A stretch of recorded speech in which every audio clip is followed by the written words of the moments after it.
The Albanese government has deprioritised national security. They've kicked the intelligence chiefs out of the National Security Committee of Cabinet as permanent members.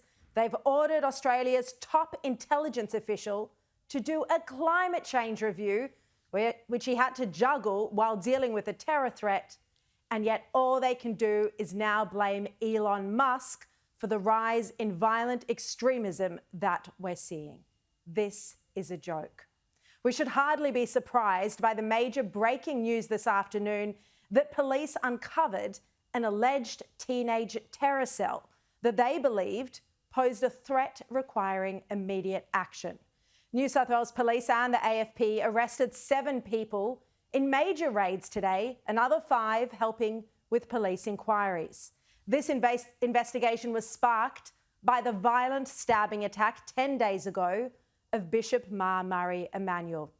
Police say the alleged offender shares an extremist ideology with the 7 others that were arrested today. As part of our JCTT investigation into the alleged Wakeley stabbing, we identified links between the alleged offender and a network of associates and peers who we believe shared a similar violent extremist ideology. And the police said they had to carry out the raids because they couldn't guarantee they'd be able to stop future terror attacks. Well, the raids kicked off at 11 o'clock this morning and involved more than 400 police. The anti-terror police swooped on 13 homes across southwest Sydney. And most of the 7 arrested, and this is highly concerning, they're between 15 and 17 years old. School students.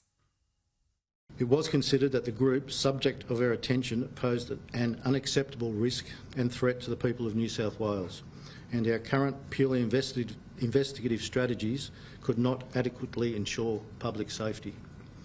As a result, we determined that we needed to escalate our activities and that overt action was required. Their behaviour, whilst under that surveillance, led us to believe that if they were to commit any act, we would not be able to prevent that. And that's New South Wales Police Deputy Commissioner Dave Hudson. He said police would have liked more time to conduct their investigation, but ultimately they had to strike early. They had to put public safety first. He reminded us that in New Zealand, individuals had committed acts of terror even while they were under police surveillance.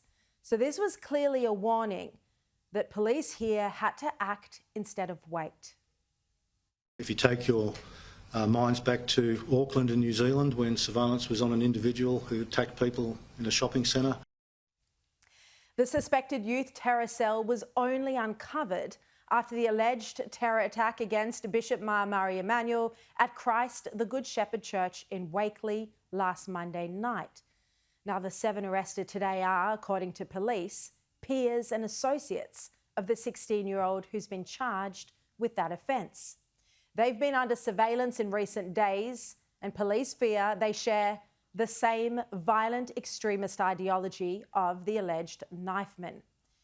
ASIO boss Mike Burgess today said that counter-terror investigations are increasingly focused on young people. Young people. He said they're a vulnerable cohort and social media, one element that's to blame. Unfortunately, there's been a growing number of minors in our counter-terrorism caseload. That did peak a couple of years ago to 50% of our priority counter-terrorism caseload. It dropped off again for a while, but it's picked up again. But still, the terror threat level hasn't been raised. It's currently at possible.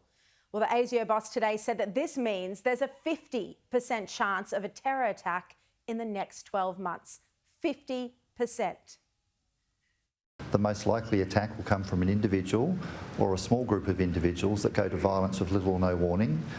There is a range of ideologies, violent extremist ideologies that are drivers in the environment, religiously motivated. Sunni violent extremism is the principal in that concern, but a few years ago we had a Christian violent extremist attack in this country. And on the ideological side, the principal group is neo-Nazis, nationalist and racist violent extremists, but there are a range of individuals, including people with conspiracy theories, so it can come from a range of ideologies and it can happen quickly.